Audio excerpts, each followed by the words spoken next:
El doctor José Joaquín Puello tiene el privilegio que le dio Dios de vivir muchos años y de tener muchas experiencias. Con él podemos hablar de muchos temas, no solamente médicos, sino podemos hablar un poco de política, podemos hablar de carrera universitaria, podemos hablar del cambio político que ocurrió en el 61, momento en que cursaba su carrera de médico en la universidad. Le damos la bienvenida al doctor Puello y quisiera no seguir el orden porque la mente me traiciona.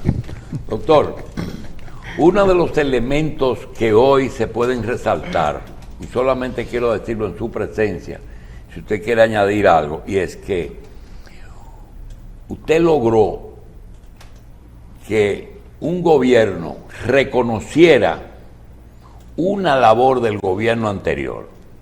Y recuerdo que en la reinauguración de Secanot, o de lo que fue el Hospital Morgan, un conjunto de hospitales, logró que el presidente de la República dijera en su discurso: aquí no están todos los que debían de estar, porque se sufre mucho de no darle continuidad de Estado. Eso lo logró el doctor Puello con esa institución que él está dirigiendo. Y justamente quisiéramos que él nos detalle, porque a veces tenemos confusión. Hospital Morgan, una unidad de quemados, una unidad de gastroenterología, un instituto de la piel al lado. Realmente el tercer lugar de mejor atención cardiovascular junto con el HOMS y con el Inconsedimat está Secanot. Díganos, doctor, y creo que en trasplante también están. Doctor, ¿en qué consiste Secanot? ¿Qué hay ahí ahora después de lo que hubo hace muchos años? Sí, bueno, muchas gracias, Julio. Gracias a ti.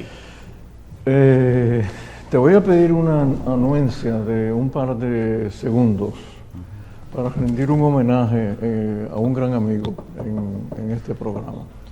Yo quiero rendir un homenaje muy sentido a William Hanna.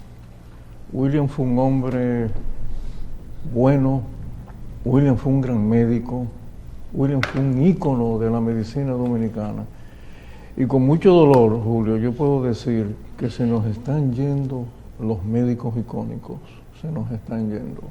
O sea, los médicos referentes de la medicina dominicana. Pero lo que adornaba a William, además de su carácter humano, era el gran conocimiento que tenía de la medicina. William estuvo al día todo el tiempo de los últimos avances de la medicina moderna, de infectología, de reumatología, de neumología. Y la verdad que ha sido para nosotros los médicos y los que fuimos sus amigos, o los que somos sus amigos, él está allá arriba, fue un gran dolor su partida. Que descanse en paz, mi querido William. Bueno, en cuanto a la pregunta, simplemente decir lo siguiente. La historia es muy corta de la ciudad sanitaria, no así del Morgan, porque el viejo Hospital Morgan, ustedes saben que se inauguró por allá por el 1946-47.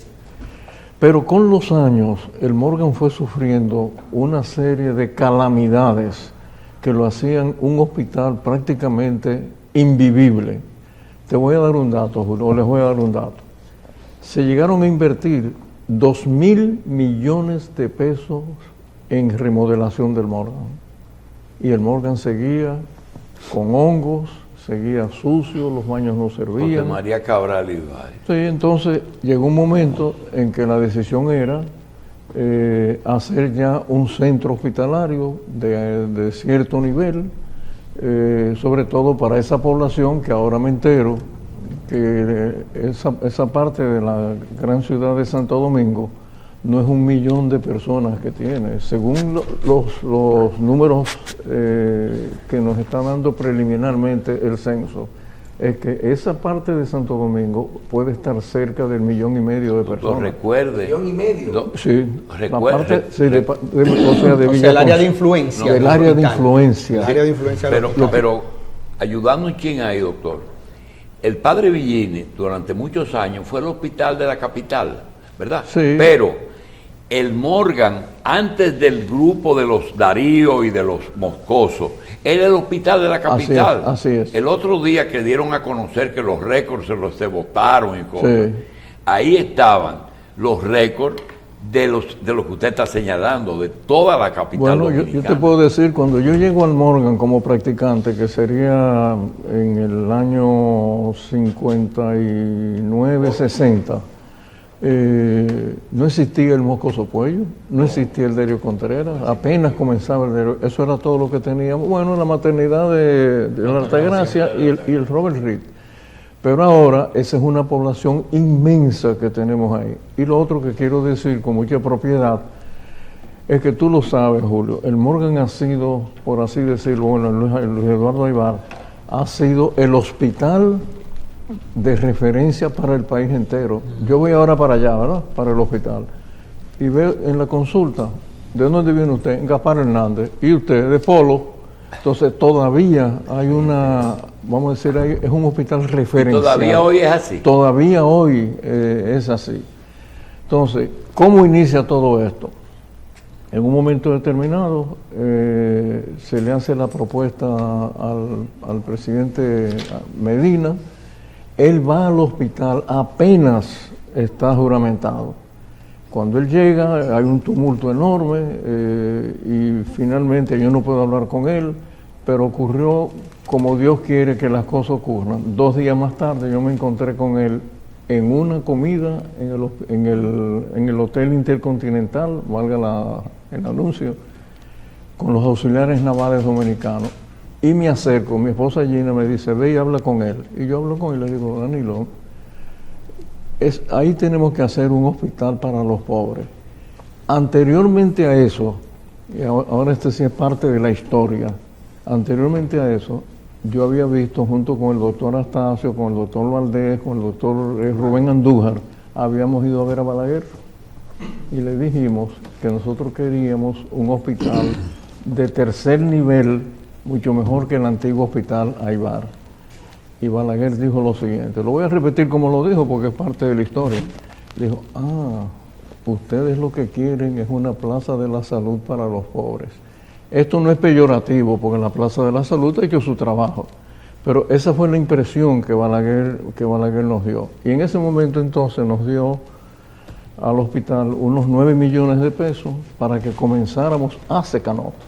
Entonces Secanot iba a hacer neurocirugía e iba a hacer oftalmología. En el primer discurso, La cara.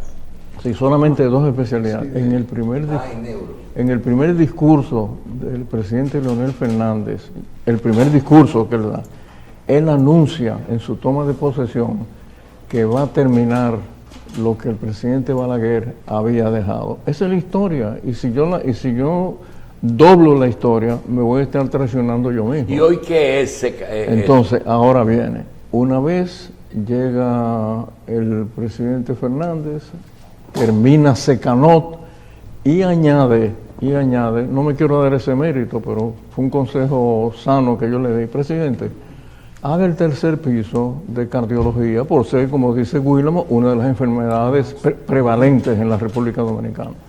Y se añade entonces cardiología, y ahí comienza Secanot. Con el presidente Medina, entonces se comienza la ciudad sanitaria que tiene un edificio de consulta externa, que por instrucciones del presidente Abinader está funcionando 100%. Tiene entonces un hospital materno-infantil de altísima tecnología. Mira, Julio, la gente que nos está viendo va a creer que yo estoy haciendo un halago a la ciudad sanitaria indebido. Yo les quiero decir a ustedes que nosotros tenemos equipamiento ahí que nos ha dado el gobierno dominicano, que no lo hay ni en Cuba, ni en Puerto Rico, ni en Guatemala, ni en Costa Rica, ni en Bolivia, ni en Ecuador. Ahí hay equipos instalados que no lo tienen países que nos rodean, inclusive países de alto nivel médico. Y tenemos entonces un hospital clínico quirúrgico, también un hospital de 7 pisos. Como tú comentaste al principio, que nosotros habíamos sacado... ¿Cuántas camas hay, doctor, en ese hospital clínico quirúrgico? Sí, en el clínico quirúrgico nosotros tenemos 80 camas. En el materno infantil nosotros tenemos 200 camas. En Secanot ahora tenemos solamente 50, pero acabo de recibir la buena noticia, Willamo, de que el Ministerio de la Vivienda nos va a llevar a 100 camas ahora en un periodo muy corto. Wow. Lo que quiero decir con esto es que la ciudad sanitaria debe ser el centro, por así decirlo, de la cirugía no solamente y la medicina de alto nivel, sino también el centro referencial. ¿Para quiénes? Y te lo puede decir Willamo, para la gente que tiene el subsidiado.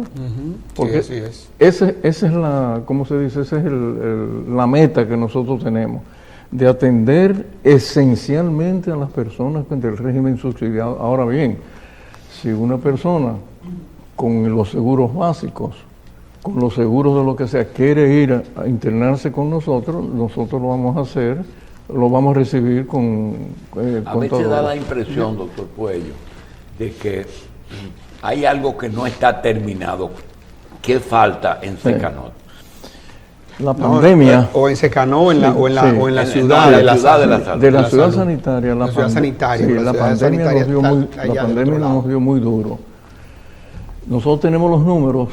Nosotros llegamos a tener 206 camas de intensivo. Sí, de intensivo para los afectados del virus.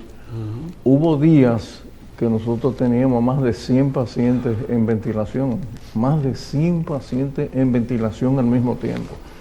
Entonces, se retrasó la terminación de la ciudad sanitaria y luego hemos tenido, lo voy a decir también cómo es, una situación entre el contratista de la ciudad sanitaria y el Ministerio de la Vivienda. ¿A qué me refiero? Que hay una discordancia entre lo que ubicado y lo que se le hizo la auditoría. Sin embargo, esa situación ya recibió... Es un tema financiero. Sí, bueno, un tema de que yo te pagué... Cosas que tú no habías hecho. Y el ministerio dice que yo te pagué cosas que ya habían hecho y que no te la podía pagar de nuevo. Pero ese es un tema que yo no lo trato de manera personal, porque ese es un tema del Ministerio de la Vivienda y de su ministro Carlos Bonilla, que lo han manejado muy bien y ellos tienen esa discusión. Y el presidente de la República lo sabe, bien. Pero él tuvo una decisión interesante. Bien. Él dijo, oye, esto es lo que dijo el presidente.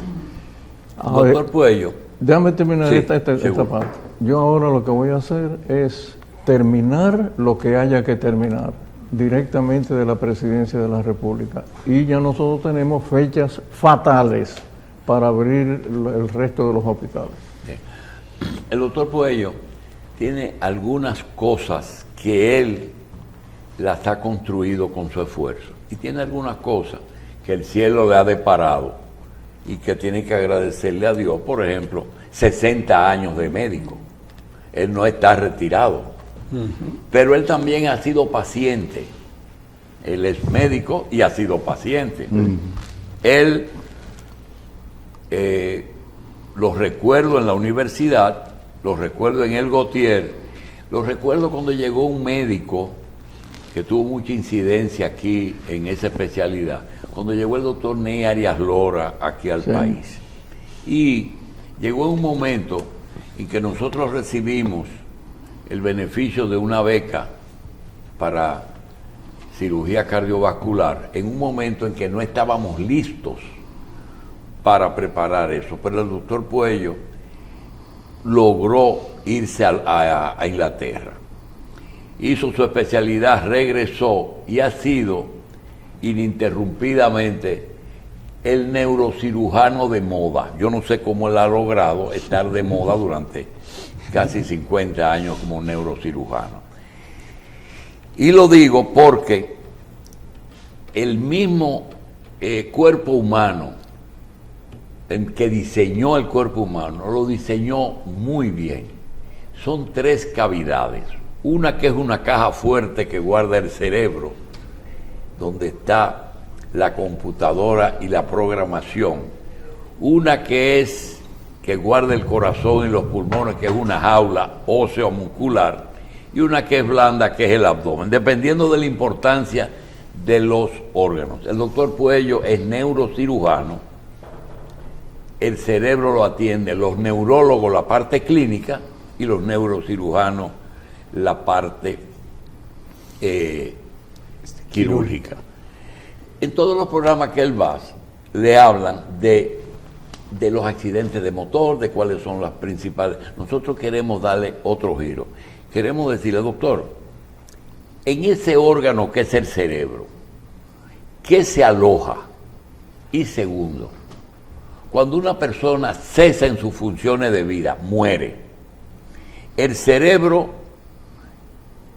se desprograma y se acabó, o toda la información va a la nube. Bueno, yo quiero ser muy específico. Muchas veces en las aulas de clase yo hago la pregunta, y a veces cuando voy a las conferencias yo le pregunto a la gente, dígame usted para qué sirve el cerebro. Y entonces empieza la gente a hablar matemáticas, que para esto, para lo otro, para hablar. No. La función principal del cerebro humano es mantenernos vivos. Una vez el cerebro muere, ya no hay vida. Y 2, la segunda función del cerebro es predecir lo que va a pasar en nuestras vidas. Nosotros 5 estamos aquí hablando. Michelle ya decidió, tiene en su cerebro una decisión, te voy a decir ahora, pero él no la sabe. Esa decisión es que el domingo él va a ir a comer con su esposa a un restaurante X. Esa decisión de predicción del cerebro ya está en su cerebro, pero él no lo sabe. Entonces, esas son las 2 funciones fundamentales del cerebro. Una vez el cerebro muere, mis queridos amigos, muere todo el cuerpo. Ok, porque ahí viene el asunto de muerte cerebral y se acabó el juego. Ese es lo que sin embargo, es lo que decide. Doctor, qué es lo que función motora y función autónoma? Las 2 funciones que le acreditan. Sí, el cerebro en su desarrollo tiene zonas que son muy importantes desde el punto de vista motor. La zona motor está aquí, esa zona, aquí en el lóbulo frontal de los 2 lados. Y qué curioso que en la zona del cerebro que tiene que ver, mira ahora que yo me estoy llevando la mano derecha, el dedo índice a la boca, esa zona de mi cerebro izquierdo, que es el que me dice que yo haga esto, la representación de la figura del ser humano está al revés. Es curioso, está al revés. Pero inmediatamente detrás de esta zona, que se llama cintilla motora, entonces está la cintilla sensorial, que es donde el ser humano recibe toda la información del medio ambiente. Ahora que sentimos un poquito de frío aquí en el estudio, eso va al lóbulo parietal, y ahí entonces el cerebro recibe toda esa información. Pero mucho cuidado, Julio. El cerebro recibe todas las informaciones sensoriales de su entorno y las recibe en su conjunto, no es una célula. Las 100.000 millones de células del cerebro humano recibe toda la información que entra y la codifica. Ese es un tema. No podemos esperar que en un programa de televisión el doctor Puello nos cuente todas las funciones que un cerebro puede hacer. Los sentidos, vista, audición, el habla, el gusto y el olfato. Pero hay algunas cosas que sí queremos, doctor. La médula espinal es una prolongación del cerebro. Sí, absolutamente. Y tiene el mismo tejido. El mismo tejido con las mismas células. Lo único que se divide en una zona motora y una zona sensitiva.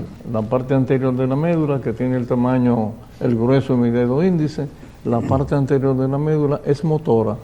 Esa es la razón por la cual, Julio, esa enfermedad que tanto la gente habla, la enfermedad de Lou Gehrig, Del pelotero. la ELA, que la gente la conoce, es porque las células de la médula anterior, que son las células motoras, se dañan y sin embargo el paciente conserva la sensibilidad, pero la médula tiene el mismo ¿Y por qué, doctor, lo llaman a usted que un camión aplastó el cráneo de un motorista y usted va a cirugía, opera a esa persona, toca el cerebro de esa persona y a veces usted ve una persona con un cráneo aplastado y con todo, la mayoría de sus sentidos bien, y sin embargo, a veces una pequeña hemorragia en el cerebro invalida a una persona y lo convierte en un hemipléjico, en un parapléjico? ¿Cómo es que funciona eso? Sí. Que a veces tú tienes medio cerebro destruido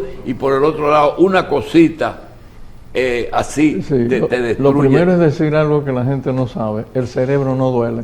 ¿El cerebro? No duele. El cerebro no, simplemente tiene que ver con la sensación de dolor, pero tú lo tocas en el quirófano con el paciente despierto y el paciente no siente nada. Sin embargo, en la profundidad del cerebro nosotros tenemos conexiones que llamamos vías motoras y vías sensitivas. ¿Y dónde es que está el centro del dolor? Si el dolor centro no del dolor está en la zona del lóbulo parietal, aquí, detrás de la cintilla motora. ¿En los dos lados? De los dos lados, claro, de los dos lados. Entonces, en el centro del cerebro, todas las conexiones nerviosas se juntan, todas, ¿no? Como las fibras vienen y ellas se acomodan, y se acomodan de una manera increíble. Es lo que nosotros llamamos la cápsula interna. Eso está en el mismo centro del cerebro.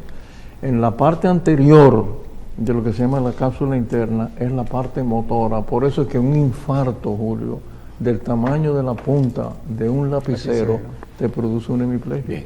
Doctor, le voy a dejar a los compañeros aquí la pregunta. Nada más quiero una sola cosa.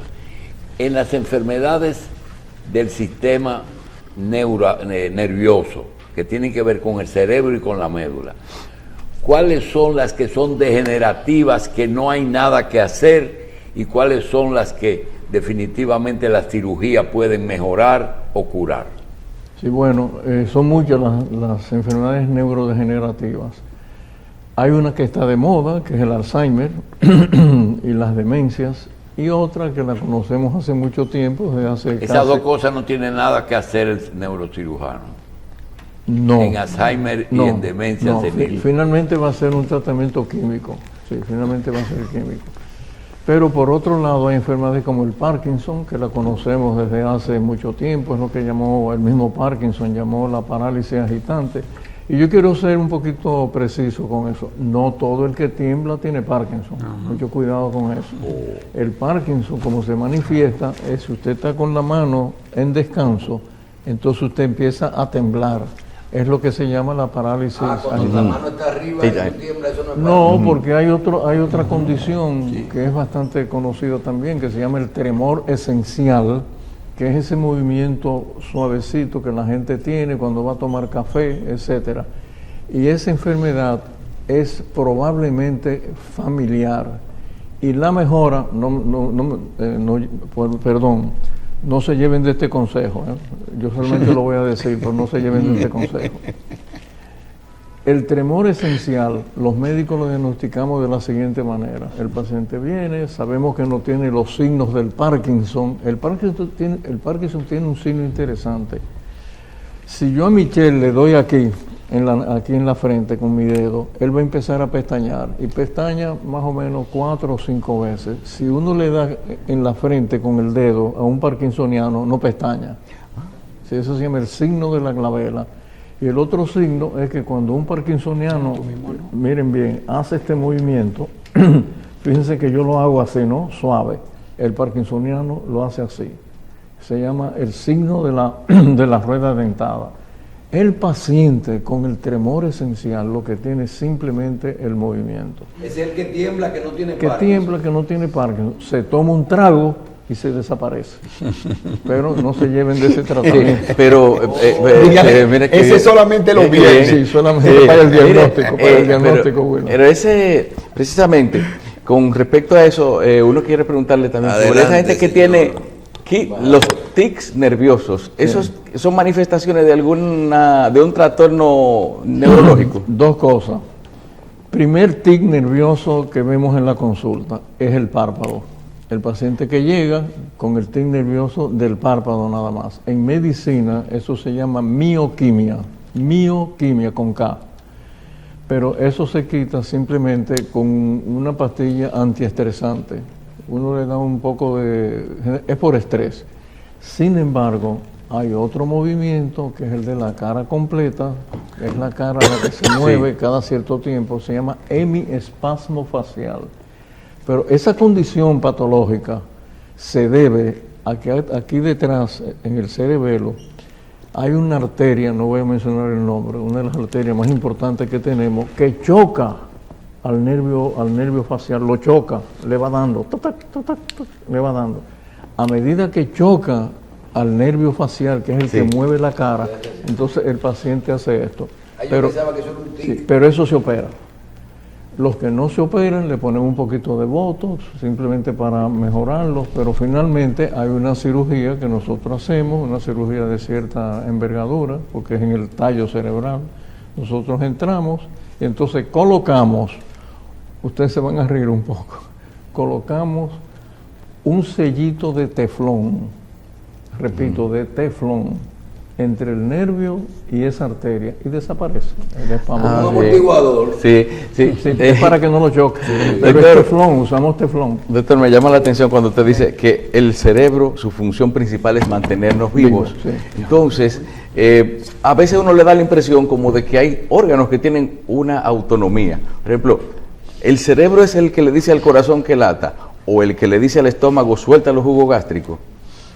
Bueno, ¿tú sabes cómo se llama el nervio que hace eso? ¿Cómo? Que nace en el cerebro, el vago. El vago. Vago, sí. El nervio vago, que es el 10º par craneal. O sea, es el que esas funciones no son autónomas. Oye, ahora, ese nervio tiene que ver con el corazón, con el estómago y con los intestinos. ¿Tú te acuerdas, Julio, que en nuestra época a las úlceras gástricas que le hacíamos, cortábamos el vago en el esófago? ¿Ustedes se acuerdan, Julio? En el esófago. Bueno, este conocimiento de ahora es tan increíble, y yo jamás pensé que yo iba a vivir esto que estoy diciendo. El nervio vago que va al intestino hace que el segundo cerebro de nosotros los seres humanos es el intestino. Señores, es el intestino. Así es. Como va el intestino, va la economía humana, digo, físicamente. Sí. De hecho, hay enfermedades, y este es también un conocimiento. Como come el mulo. El que come sano, el que mantiene sus intestinos en buenas condiciones, sobre todo lo que los médicos llamamos la microbiota, que son las 10.000 bacterias, 10.000 millones de bacterias que tenemos en el intestino. Si ellas se mantienen bien, nosotros nos mantenemos bien. Por eso es que el intestino es el segundo cerebro. Y de hecho, hay enfermedades como la esclerosis múltiple, que es muy común ya en República Dominicana, que nosotros sabemos que los anticuerpos que atacan al cerebro y a la médula de la esclerosis múltiple nacen en el intestino.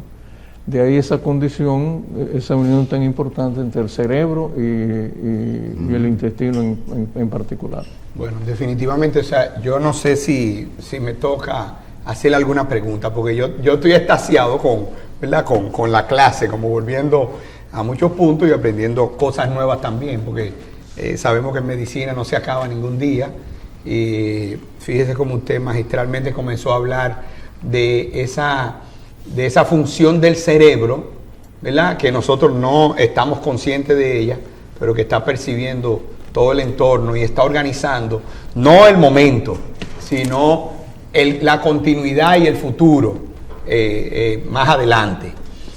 ¿Verdad que sí? Sí. Entonces, pero yo sé que usted ahí como profesor está también en eso, pero es que usted ha ido dando un cambio de carrera. El doctor Racine decía que a usted le ha tocado vivir muchas etapas en su vida, ¿verdad? Y aparte de ser el neurocirujano ícono, marca de la República Dominicana, donde el que no se va a operar con usted o no va a ir directamente donde usted, va a buscar la segunda o la tercera opinión y probablemente después de eso no vaya a ningún otro sitio, sino que siga sus recomendaciones. Pero a usted le tocó ahora como algo que hemos conversado en otro ambiente. Doctor, ¿cómo usted cayó en ese gancho de dirigir la ciudad sanitaria a su edad? Porque la verdad es que es complejo en un sistema que ha ido cambiando, ¿verdad? Ha ido cambiando y usted ha logrado entenderlo. Usted ha sabido que no estamos en el mismo modelo que estábamos antes, ni siquiera desde el punto de vista del financiamiento. Sí. Pero también gestionar, siempre le digo a los estudiantes en la maestría de gerencia de salud que esta es la empresa más difícil de administrar, porque no es una fábrica de zapatos. Si salió un zapato malo no pasó nada, simplemente se puede perder algo de dinero, pero no se perdió una vida, una familia no se puso en riesgo. Pero aquí son tantas cosas, los hilos que unen a todo, que hablar de esa parte clínica de la que usted hablaba, junto con una gestión en salud que tiene que ver con la parte de gestión clínica, cómo organizamos los servicios y cómo enseñamos a la gente a vivir esto y no enfocarnos en el tema de que, bueno, eso lleva cirugía o no lleva cirugía, o lleva un tratamiento, una pastilla o no lleva una pastilla. Entonces, ese desafío que usted está enfrentando ahora, dimensiónemelo un poco. Si se permite preguntarle a los entrevistadores. Sí. Bueno, fue el presidente Abinader que te dijo que me preguntara eso. Sí.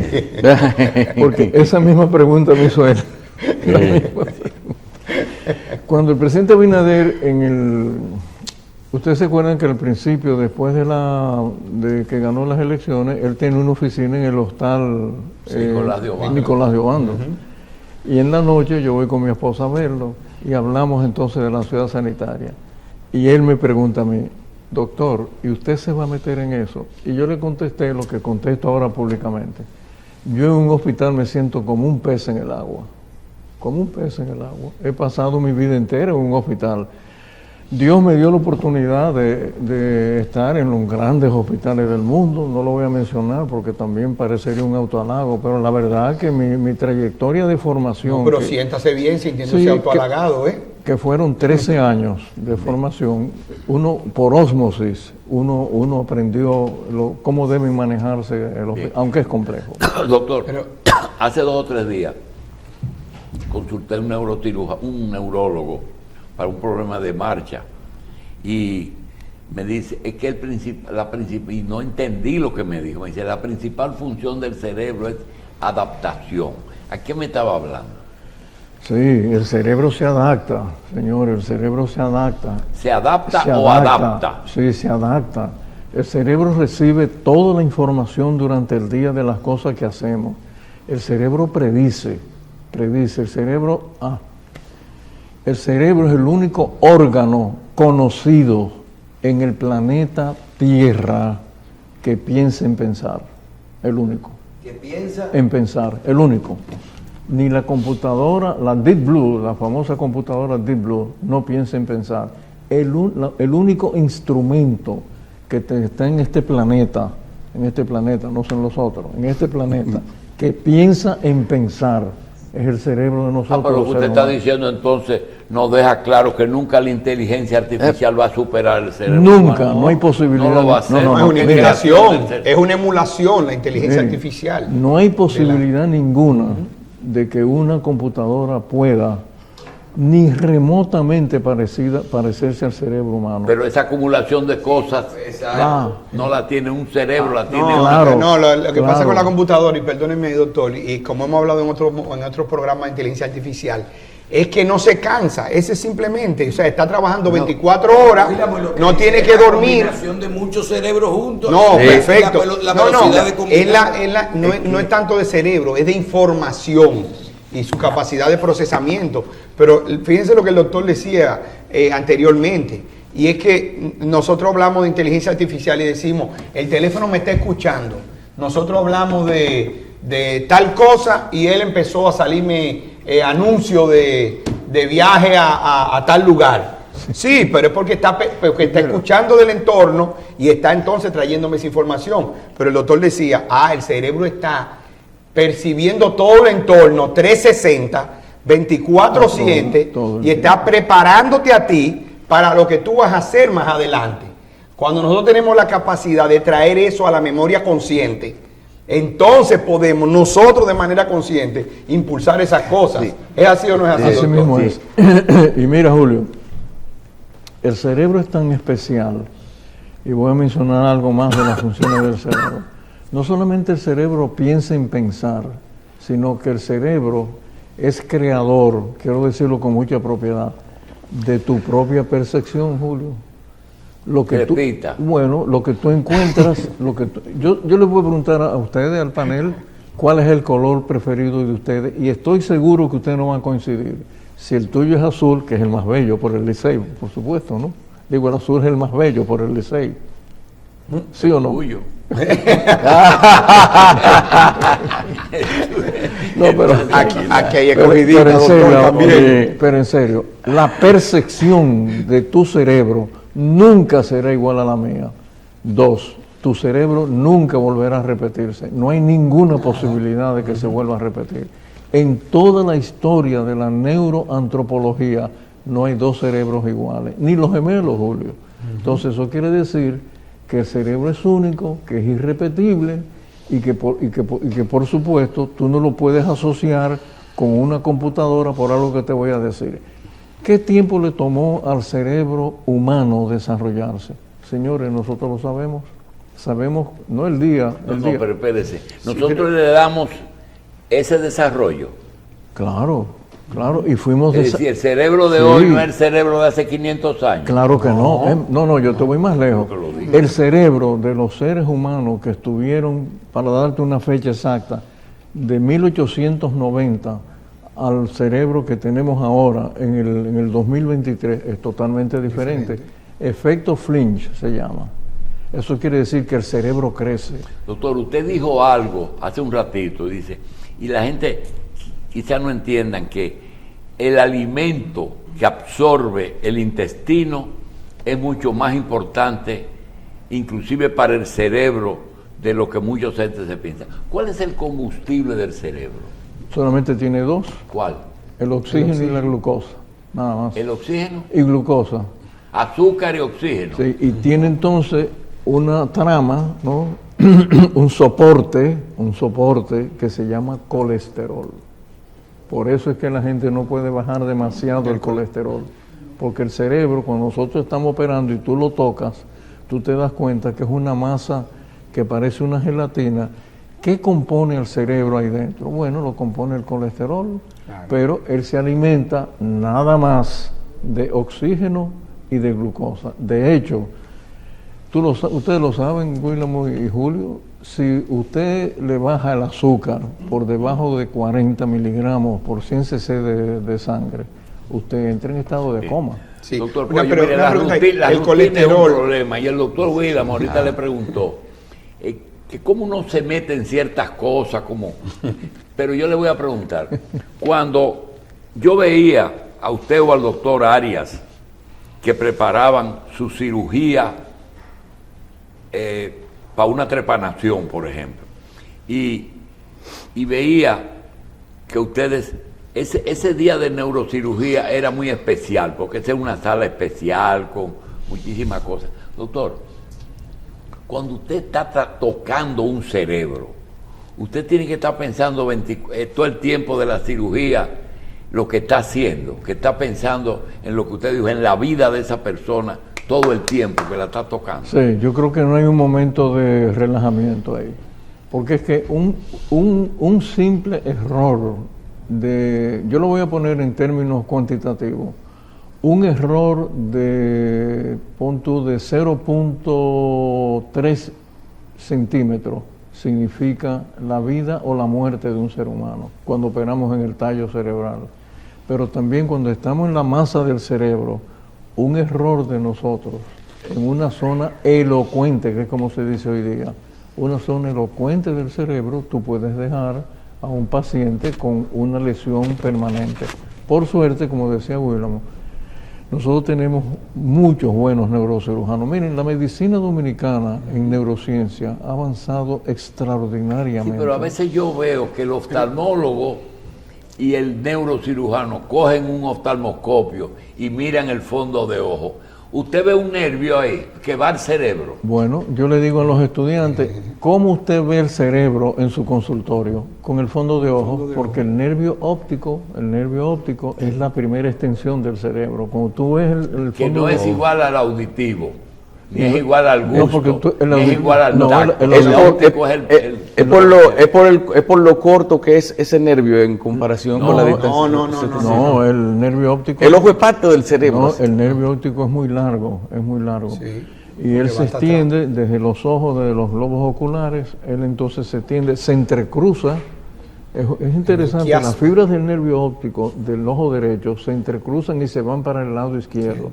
Y finalmente, ellos terminan ¿dónde? Terminan en el lóbulo occipital, occipital. aquí atrás, Que se es llama donde la está la cisura visión. calcarina. Para los que me están escuchando, ustedes no ven con los ojos, ustedes ven con el cerebro. Ajá. Claro, Claro. una lesión, Doctor, claro, una lesión en el- y habló de allá atrás. ¿Qué es ataxia y qué es el cerebelo?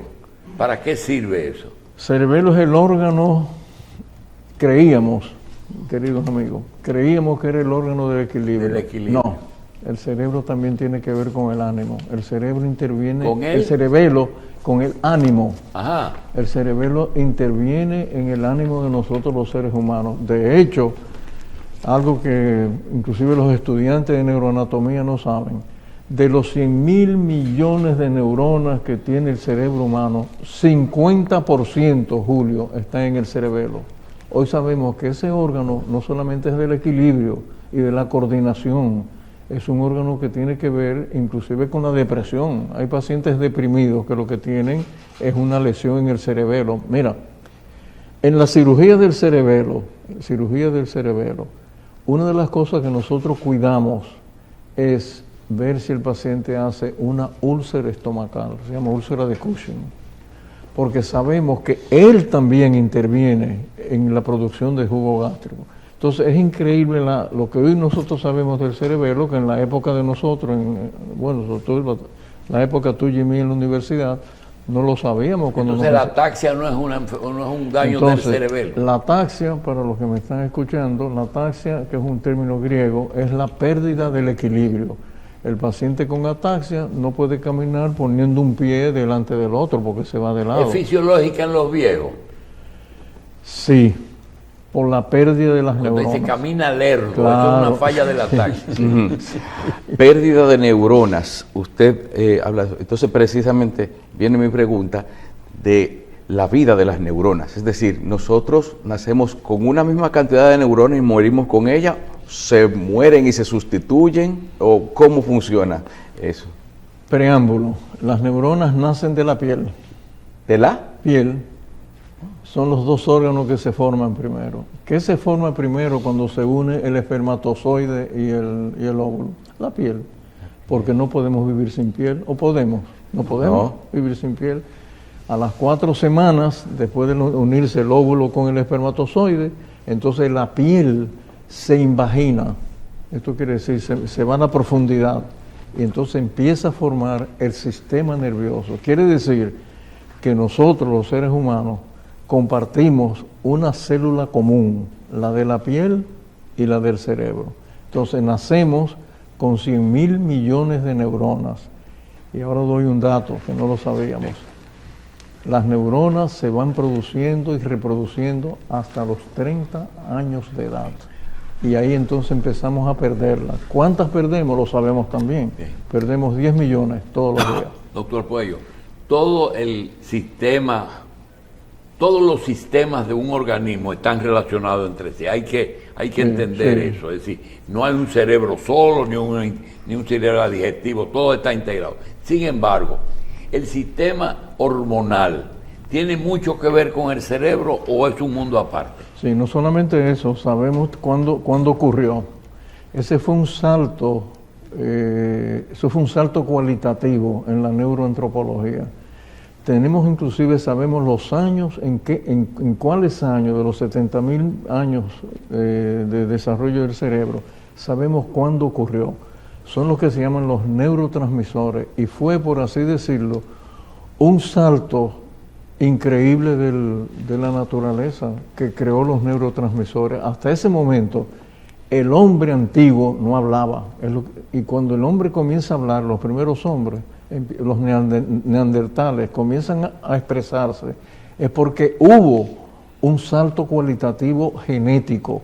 El genoma cambió. A propósito de salto cualitativo y cuantitativo, a nosotros, los que estamos aquí, nos ha tocado vivir una etapa que pensábamos que es la etapa en que la humanidad ha tenido más cambios en menos tiempo.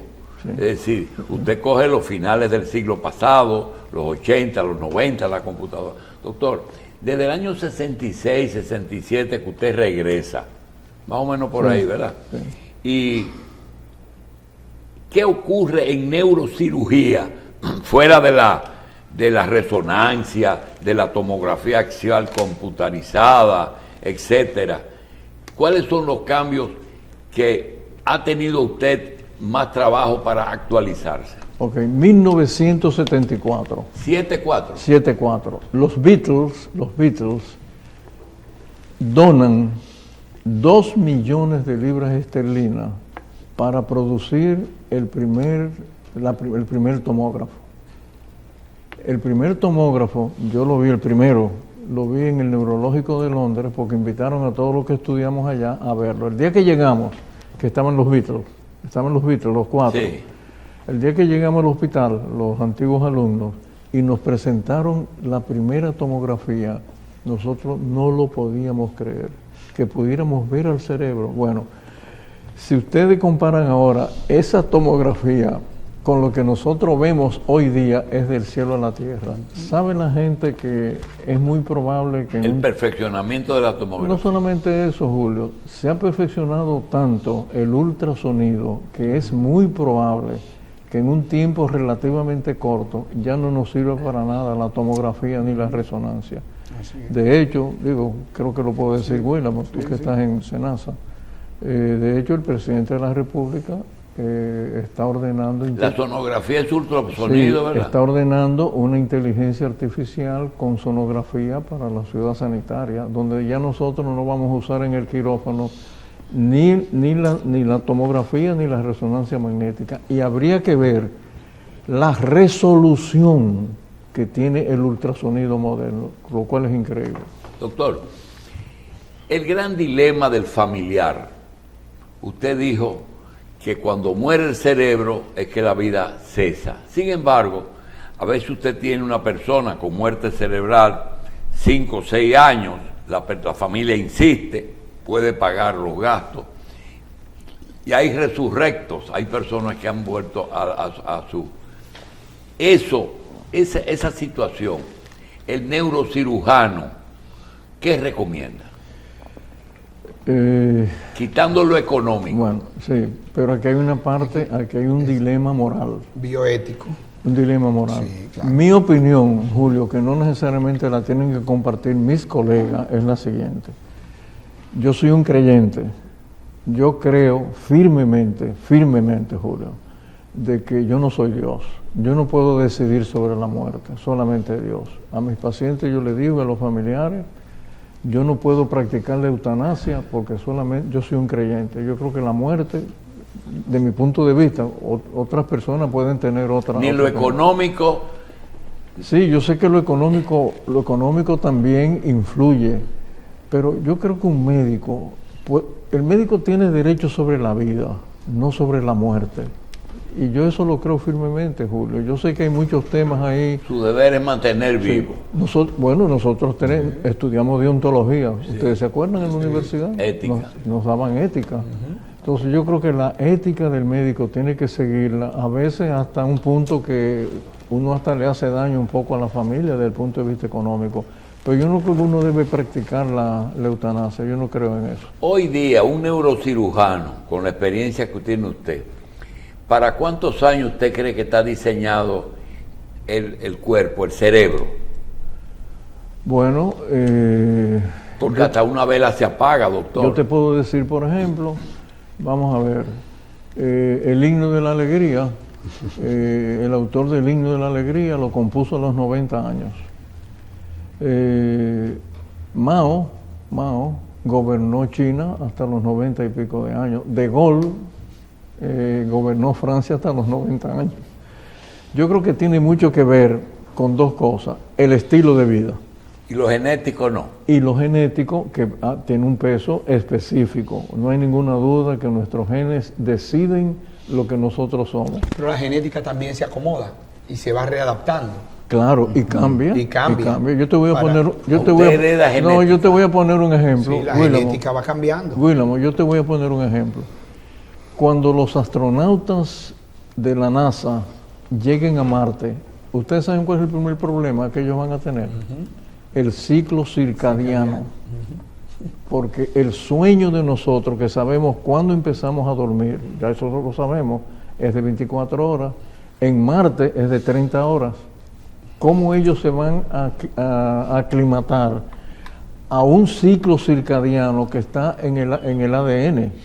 Entonces, pero va a cambiar. Obviamente que el ADN puede cambiar, pero se toma mucho tiempo. Sí, exacto. No son cambios bruscos, pero son los cambios de adaptación como lo tienen todas las especies. Y el entorno te cambia, Claro, el ADN sí, te sí, lo cambia. Sí, como lo tienen todas las especies. Doctor, bueno, definitivamente esto ha sido una cátedra en todo el sentido Nos de la sentimos palabra. muy satisfechos, sí, Y con no tantas cosas. no de la neurocirugía simple, sino de la funcionalidad del cerebro. Por eso es que a un neurocirujano le toma tanto tiempo entrenarse. Yo creo que un neurocirujano tiene que tener, después de la escuela de medicina, mínimo entre 6 y 8 años de entrenamiento. Sí. Mire, no sé si es leyenda urbana, si será real, usted nos dirá, es verdad, de que operar a una gente, hacer una cirugía de cerebro con el paciente despierto para verificar que no sufra daños durante el proceso. ¿Eso es fantasía o eso es realidad? No, además ese debe ser al final la práctica. Es el día a día. Sí, paciente despierto, bueno, yo de residente en Inglaterra lo hice muchas veces, ¿no? Sí, se puede operar con el paciente despierto. Yo quiero despedir al doctor Joaquín Puello con un compromiso. Los hombres no son monográficos, tienen diferentes fases. Y el doctor Puello vivió en su época universitaria el cambio, fue dirigente estudiantil, era del grupo, y quiero comprometerlo a que un día revivamos esas experiencias que hoy están pesando, porque esas divisiones y esas uniones que existieron entre el 61 y el 65 y 66, hoy perduran o tuvieron efectos no colaterales, sino muy importantes. A veces un día hablamos de política con el doctor Puello. Sí. Fue candidato vicepresidencial en un momento. Doctor, gracias. Gracias a ustedes por esta oportunidad.